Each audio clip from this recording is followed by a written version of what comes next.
Madame la ministre, Monsieur le Président de la Commission, Madame la rapporteure, Mesdames les rapporteurs, chers collègues, au nom du groupe de députés Modem et démocrates apparentés, je tiens à exprimer notre joie et notre fierté de voir ce texte aboutir.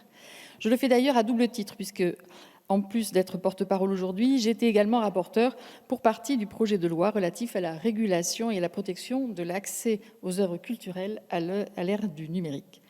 Avec notre collègue Aurore Bergé, nous avons longuement examiné ce projet de loi, étalé sur plusieurs mois, comme celui qui lui précédait et qui avait été élaboré par le ministre Franck Riester, dont le travail transparaît encore, bien sûr, dans le texte dont nous discutons.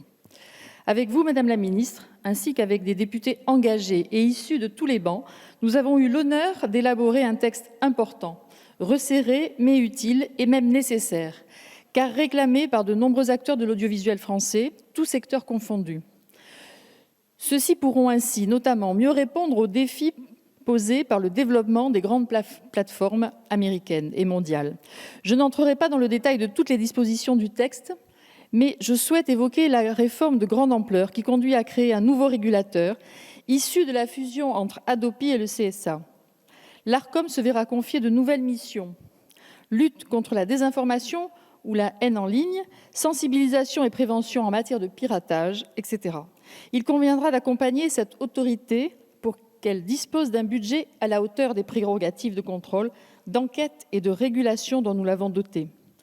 Le régulateur devra en outre veiller à garantir une représentation équilibrée de la société française et de sa diversité.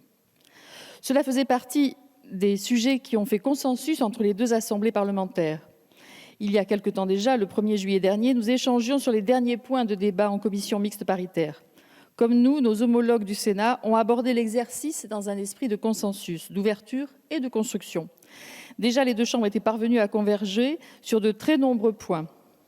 L'article 1er, comme l'article 3, relatif à la création de l'Arcom et à la lutte contre le piratage, ont par exemple été adoptés dans une version quasiment identique à celle adoptée par le Sénat. Le sujet de la transaction pénale, introduit par le Sénat puis supprimé par notre Assemblée, n'a pas fait débat. Il s'agissait de la dernière étape d'une procédure contre l'internaute accusé de pirater en pair à pair, consistant en l'imposition d'une amende de 350 €. Nous n'avions pas souhaité poursuivre sur cette voie punitive, préférant concentrer les moyens financiers et humains de l'Arcom vers les pratiques de piratage désormais ultra-majoritaires, le streaming et le téléchargement direct. Les sénateurs ainsi que les députés favorables à cette mesure ici n'ont pas cherché à la réintroduire et je ne peux que saluer cet esprit de compromis. Je pense également à l'article 2A, sur lequel un consensus a également été trouvé puisque la suppression a été acceptée et je ne peux, suite à l'annonce d'un accord entre Google et les ayants droit des plasticiens et photographes. Nous aboutissons donc à un texte acceptable pour chacun de nous et équilibré au bénéfice de nos concitoyens. Il s'est amélioré au fil du temps, comme toujours, grâce au processus habituel de valeur ajoutée parlementaire. Le groupe démocrate et démocrate apparenté se félicite également que, malgré un calendrier parlementaire chargé et dans le contexte que nous connaissons, un sujet culturel d'importance trouve sa place. Merci, Madame la Ministre. Je dirai un mot enfin du projet de loi organique portant sur le même sujet, visant à actualiser la liste des fonctions soumises à la procédure de nomination à la présidence de la nouvelle autorité, l'Arcom, soit soumise au contrôle parlementaire. C'était là une question de transparence, de légitimité et d'efficacité. Celle-ci a fait consensus également.